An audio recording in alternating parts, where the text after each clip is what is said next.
அப்போ சசிகலா தான் உங்களோட தலைவர், தினகரன் தான் உங்களோட தலைவர். ஆமா ஆமா. சூழலுக்கு தகுந்த மாதிரி மாறிக்கலாமா? சூழலுக்கு தகுந்த மாதிரி மாறிக்கணும். நீ எல்லாம் ஏன்டா உசுரா இருக்க? இதெல்லாம் ஒரு போப்பாடா. இப்படி எல்லாம் நீங்க சொல்லிட்டீங்க. வெளியில போகும்போது இந்த விஷயத்தை யாராவது பார்த்துட்டு காரி துப்பிடுவாங்களா?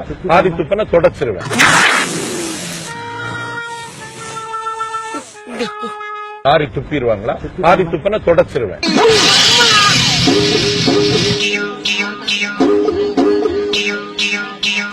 ஒருவேளை பன்னீர்செல்வத்தில் போய் நிக்க வேண்டிய ஒரு சூழ்நிலை உருவாச்சுன்னா செத்துருவேன். தற்கொலை செய்திருவேன்.